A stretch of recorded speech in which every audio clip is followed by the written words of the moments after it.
Welcome to this clinical walkthrough on the suspected melanoma case for UKMLA brought to you by Media 8, your 24/7 practice partner. Okay, let's get right into it. This is a big one, a common and high-stakes OSCE station. Nailing this is absolutely essential for your success. So, here's your task. You need to take a focused history, examine the patient, clearly explain what you found, and then lay out a solid management plan. We're going to break down exactly how you'll do this step by step. First things first, you have to understand the lesion, of course, but just as important, you need to understand the patient's personal concerns about it. How you start this conversation really sets the tone for the entire consultation. These 5 questions are your non-negotiables. These are the red flags for melanoma, and you have to ask each one directly. They line up perfectly with the classic signs of uncontrolled cell growth. So you'll ask, has it changed in size, shape, or color? And then specifically, is it bleeding, getting crusty, itchy, or sore? Any of those point toward inflammation or ulceration, and those are concerning features.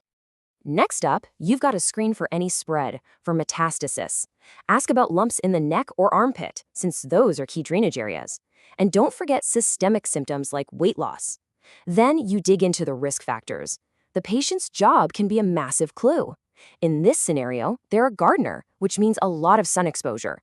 And always ask about family history. Now listen carefully for cues like this.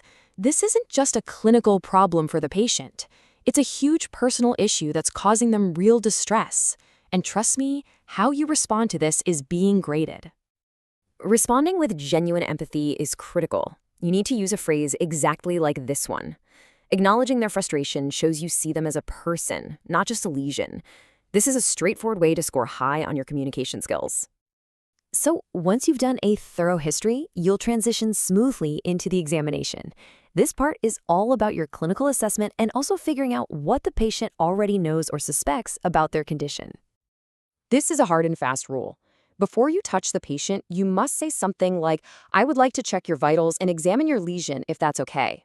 Wait for a clear yes. You cannot afford to miss this fundamental step. This question is so important. Asking it before you give your opinion does 2 things at once. First, it helps you gauge their understanding, and second, it gently prepares them for what might be difficult news. Think of it as a bridge to your management plan. Okay, this is often the toughest part of the station. Delivering a potential cancer diagnosis requires a sensitive, structured approach. Let's walk through the exact words you should use. Use this structure. You start with a warning shot. I am a bit worried. This gives the patient a moment to prepare themselves. Then you deliver the key information clearly, that it might be something more sinister like melanoma, and you immediately follow that with a simple explanation. This phrasing is the perfect balance of clear, honest, and direct. I am a bit worried that it might be something more sinister like melanoma. The next thing you do is define it in simple terms. No complex jargon, just state that it's a type of skin cancer and, this is key, emphasize that tests are needed to confirm it. This helps manage their uncertainty and sets clear expectations for what's coming next. You have to give them a clear, actionable plan. It's crucial. Tell them exactly what happens next. An urgent 2-week wait referral to a dermatologist is the standard here in the UK. Mention the biopsy and introduce the idea of a whole team that will be looking after them. This gives them a sense of structure and control when they feel completely powerless.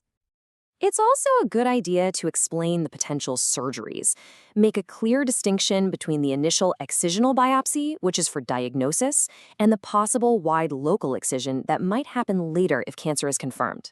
This kind of clarity prevents a lot of confusion down the line.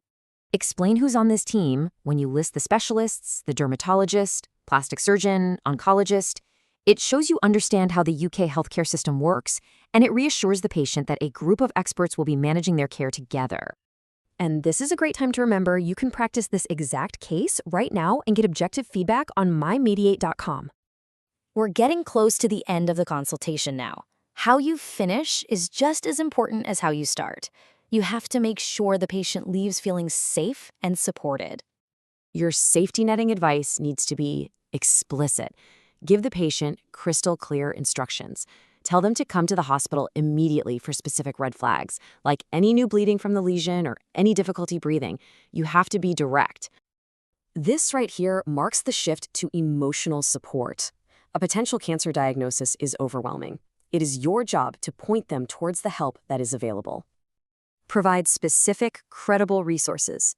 Mentioning charities like Macmillan Cancer Support or Melanoma UK shows that you're providing comprehensive, patient-centered care. It proves you're thinking about their well-being beyond just the clinical plan. So there you have it. That's your roadmap for the suspected melanoma station. Following these steps will help you perform with confidence and be effective. Remember, you can practice this exact case now on mymedi8.com.